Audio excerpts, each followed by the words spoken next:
दोस्तों, जब आदमी कॉन्फिडेंस इतना हो जाए कि बस हम ही हम हैं तो क्या हम हैं, बाकी कोई नहीं है। आपको शायद कुछ कहानी बतानी पड़ेगी आज के इस वीडियो ब्लॉग में, कुछ खुलासे करने पड़ेंगे इस वीडियो ब्लॉग में, और बताना पड़ेगा कि कांग्रेस क्यों हारी हरियाणा में, कांग्रेस क्यों हारी छत्तीसगढ़ में, और कांग्रेस क्यों हारी मध्य प्रदेश में। हालांकि पत्रकारों का दावा है कि अगर यह डिसाइड कर लिया गया होता कि कमलनाथ की जगह सिंधिया को सीएम बनाना है तो कांग्रेस जीत गई होती, लेकिन कांग्रेस को छोड़ करके सिंधिया बीजेपी में गए। क्या उखड़ा?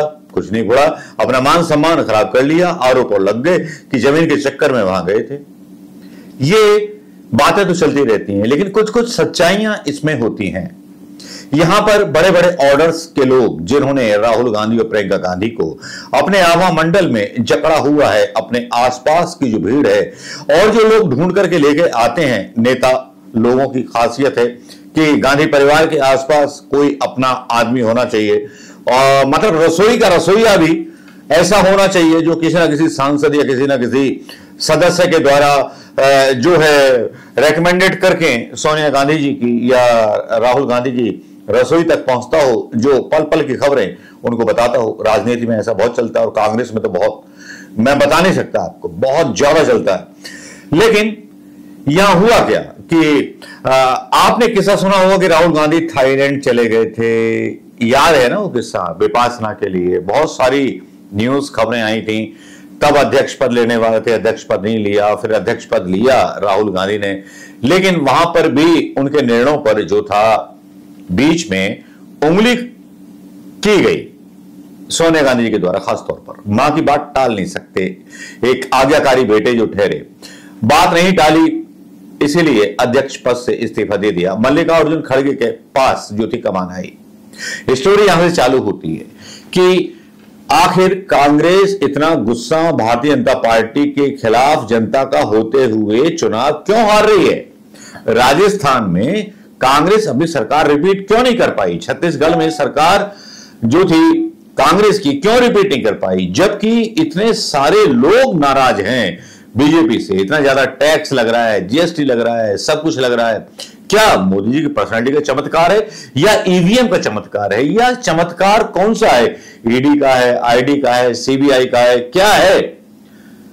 माना कि सारे इफेक्ट हैं, मान लिया, लेकिन जब चुनाव होते हैं लोकतांत्रिक ढंग से तो मतलब चुनने की प्रक्रिया राष्ट्रीय अध्यक्ष की होती है, लेकिन बड़े मतलब कोमल मन से और बड़े मतलब बुरे मन से यह कहना चाहूंगा कि जो कांग्रेस के पुराने छत्रप हैं राजीव गांधी जी के जमाने के, उन्होंने अपना अंटा गाड़ा हुआ है राजनीति में। बुढ़े हो गए, रिटायर होने का नाम नहीं ले रहे, चाहे कोई भी हो, चाहे हुड्डा हो, चाहे अशोक गहलोत हो या कमलनाथ हो। दिग्विजय सिंह को थोड़ा सा यह है कि एज इसलिए दिया जा सकता है कि वो आज भी अपनी स्टेट पर रुक करके मेहनत कर रहे हैं, दिखा रहे हैं, कार्यकर्ताओं के बीच में जा रहे हैं। लेकिन क्या कभी मैंने इनके बारे में कभी नहीं सुना, अशोक गहलोत या आपके हुड्डा साहब। हुड्डा साहब ने तो अपनी लीगेसी बना ली थी कांग्रेस। तो आज सुबह जब आने शुरू हुए चुनाव परिणाम, तो पहला चुनाव परिणाम आया, यार मैं बड़ा खुश हो गया। उसमें खबर 24 बता रहा था कि 72 कांग्रेस और 12 जो है बीजेपी। इतनी बुरी हालत किसी की नहीं हुई होगी, और मैं भी मतलब एकदम से यार आंदोलित हो बैठा। यार हुड्डा साहब ने कमाल कर दिया, हुड्डा साहब ने मतलब साबित कर दिया कि जो उन्होंने कैंडिडेट चुने थे वो सारे जीत रहे। लेकिन शाम आते आते खुशी टूट गई। 72 सीटों पे जहां जीत रही थी, हां इसी बीच एक बड़ा ड्रामेटिक कॉन्सिक्वेंसेस हुआ, एक ड्रामा हुआ। यहां जफर इस्लाम जो थे बीजेपी के प्रवक्ता न्यूज 24 पर आते हैं और वो बोलते हैं, माना गुप्ता आप जो है गलत वो दिखा रहे हो, आप इलेक्शन कमीशन के आंकड़े देखिए वो क्या चल रहे हैं और आप क्या बोल रहे हो, आप ज्यादा दिखा रहे हो। बस एक डांट लगी और सारे चैनलों ने बस इलेक्शन कमीशन के जो थे रिजल्ट्स और उनके अनुसार अपने आकलन डालने शुरू कर दिए। सोशल मीडिया पर जैसे तूफान उठ गया, तूफान उठ गया, और तूफान उठा भी इस बात को लेकर के कि मतलब जयराम रमेश ने भी कहा, सबने कहा कि आप इलेक्शन कमीशन की वेबसाइट से क्यों डाल रहे हो।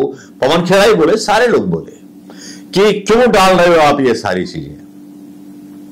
आप अपने संवाददाताओं से पूछ करके जो पोलिंग बूथ पर तैनात हैं उसके हिसाब से आप निर्णय सुनाइए। लेकिन साहब, मीडिया जो था बहरा हो चुका था। मीडिया जो था केवल चुनाव आयोग की इलेक्शन साइट से लेकर के सारी चीजें डालता रहा। इलेक्शन साइट पर काफी देर तक, शाम 3-4 बजे तक ऐसा चलता रहा कि कहीं जो सेकंड राउंड में बीजेपी के लोग आगे थे, जहां 16 राउंड की गणना होनी थी, ऐसी 38 सीटें थी जो मैंने गिनी, वहां बीजेपी के नेता आगे थे। बाकी के राउंड का डिक्लेरेशन नहीं हुआ था, लेकिन शाम होते होते स्थिति बदल गई। शाम होते होते स्थिति कुछ इस तरह से बदली कि भारतीय जनता पार्टी ने बाजी मार ली। भारतीय जनता पार्टी ने बाजी कुछ इस तरह से मारी कि कांग्रेस को पीछे छोड़ दिया और सत्ता में आ गई हरियाणा इलेक्शन में। जी हां, यही तो चमत्कार था प्रधानमंत्री मोदी का। अब यहां एनालिसिस होने लगा कि राहुल गांधी विदेश में थे। यहां एनालिसिस होने लगा हुड्डा की कांग्रेस का जो हारी, और एनालिसिस होना भी जरूरी था, क्योंकि जो बुरी कांग्रेस है उसको अब अपना आवेदन छोड़ देना चाहिए। शैलजा के बारे में और सबके बारे में आए, शैलजा का एक बयान भी आया इस बीच कि जिम्मेवारी उनकी है जिन्होंने टिकट बांटे थे। टिकट जाहिर बात है हुड्डा साहब ने बांटे थे, तो राहुल गांधी नहीं है। लेकिन जब ये रिजल्ट सुबह 12:72 और 2 का आ रहा था, तब टीवी पर यह दिखाया जा रहा था कि हुड्डा साहब मुख्यमंत्री होंगे। मतलब हुड्डा साहब ने अपने समर्थकों को बोल दिया था कि सीट आएंगी तो जीतेंगे तो हम ही बोलना है कि मुख्यमंत्री हम होंगे। मतलब लॉबिंग शुरू हो गई थी। लेकिन शाम होते होते कहते हैं ना, भगवान जी को घमंड पसंद नहीं आता। जो सैनी पीछे चल रहे थे वो एकदम से आगे होकर के जीते। कुछ गड़बड़ी रही, क्या रहा क्या नहीं रहा। हां, ये बात जरूर है कि जब तक जीत रही थी हरियाणा में कांग्रेस, तब तक जो है हुड्डा हीरो थे, और जब हार गई तो राहुल गांधी पर पूरा केंद्रित हो गया मामला कि इनकी यात्रा की थी इन्होंने, वो काम नहीं किया। यार, मैं राहुल गांधी समर्थक हूं, कांग्रेस पार्टी का कुछ भी नहीं हूं। राहुल गांधी जी की भी आलोचना कर देता हूं जब जब वो गलत कर देते हैं। बहुत सीधी सी बात मैं बोलता हूं कि मल्लिकार्जुन खड़गे कांग्रेस के अध्यक्ष हैं, उनको आगे आना चाहिए। किसको टिकट बांटे थे, किसको नहीं बांटे थे।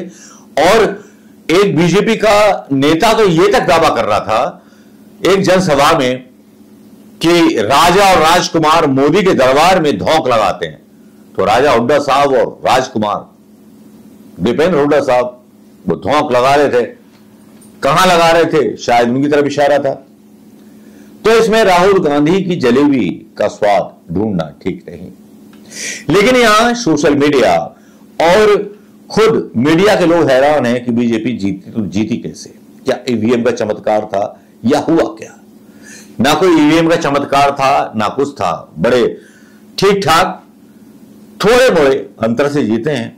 14-15 सीटों पर बीजेपी के जो भी विधायक बने हैं माननीय, उसमें इलेक्शन कमीशन की कितनी भूमिका है कितनी नहीं है, तो इस बारे में क्या इंश्योर हुड्डा ने कोई अपनी रणनीति नहीं बनाई थी हरियाणा के बारे में? क्योंकि राहुल गांधी जब से अध्यक्ष पद छोड़ा है तब से छत्रपों को, जो कांग्रेस के पुराने अंकल जी हैं, राहुल गांधी के चाचा जी हैं, मतलब जिनके पैर भी छू लेते हैं सोनिया गांधी जी के सामने, अशोक गहलोत जी, वो थे क्या नाम है, क्या कहते हैं, चुनाव प्रभारी, जो खुद राजस्थान का चुनाव हार गए।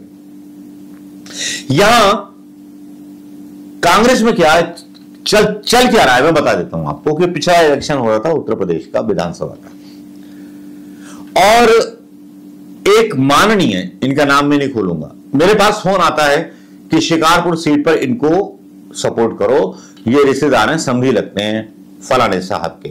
एक अच्छे नेता का नाम लिया था। मैं चमत्कार शिकारपुर में, हाँ विधानसभा शिकारपुर थी, उनका कोई सपोर्ट नहीं, कोई आधार नहीं, फिर भी मैंने अपने लोगों को बोला कि भाई जाइए, राहुल गांधी जी चाहते हैं कि आप जिताइए।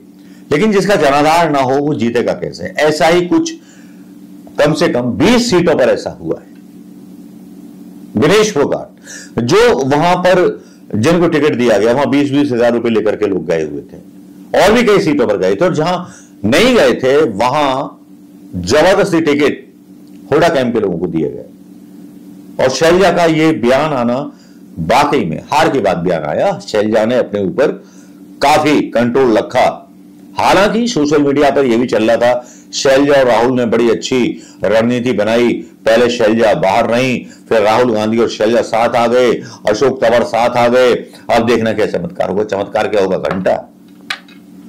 जब हुड्डा को ही चुनने हैं सारे स्टेट के लोग, और अब बड़ी बेशर्मी के साथ बोल रहे हैं कि उनके पास मतलब जो चुने हैं बात करेंगे। तो कांग्रेस को ब्लैकमेल करने वाले नेता, जहां जहां कांग्रेस ब्लैकमेल होती है वहां वहां कांग्रेस हारती है। कोई भी स्टेट उठा के देख लीजिए, और ठीक है फूटता है राहुल गांधी पर। लेकिन अब ऐसा नहीं होने देंगे। हम राहुल गांधी के लिए एक सपोर्टिव संगठन बनाएंगे। ऐलान कर देते हैं आज, एक सपोर्टिव संगठन बनाएंगे जहां पर कांग्रेस और जो पितृसत्ता और अंकल जी का जो राजनीति है उसको खत्म करेंगे। हालांकि बड़े बड़े पत्रकार शिकार हो गए, मानना पड़ेगा। और बड़े धोखे में रखा राहुल गांधी को। राहुल गांधी को अजीत अंजुम की रिपोर्ट दिखाई जाती थी, रवीश कुमार की रिपोर्ट दिखाई जाती थी। अरे जीत रहे हैं। राहुल गांधी आश्वस्त होकर के चले गए विदेश। हाँ जीत रहे हैं तो ठीक है, सिलेक्शन ठीक होगा। एक जेंटलमैन आदमी यही करता है। और अब ठीक रहा फोड़ने की कोशिश राहुल गांधी पर। लेकिन सही बात तो यह कि ये हुड्डा कांग्रेस हारी है और शैलजा कांग्रेस हारी है। यहां राहुल गांधी का कोई इंटरफेरेंस नहीं रहता। काश राहुल गांधी अरविंद केजरीवाल की तरह अपने उम्मीदवारों को चुन पाते तो शायद अच्छे रिजल्ट मिल जाते, और फिर राहुल गांधी को बदनाम करने का मौका बीजेपी को न मिलता। बीजेपी को मौका हमारे अंकल हुड्डा साहब, अंकल गहलोत साहब, अंकल बघेल साहब ही देते हैं ना। बेचारा बलि का बकरा वो घुमाओ, उसको 4000 यात्रा कराओ, किलोमीटर वहां कराओ। जम्मू कश्मीर का आप देख लीजिए, वहां 56 सीटों पर कांग्रेस लड़ी, वहां 6 सीट पर जीती है। तो 50 सीट किसके एक्सप्लेनेशन से बांटी गई? मल्लिकार्जुन खड़गे पूछेंगे। खड़गे जी की भी भूमिका जो है ना सवालों के घेरे में है। शायद चोरों को पसंद नहीं आ रहा राहुल का अंदाज। नमस्कार, जय हिंद।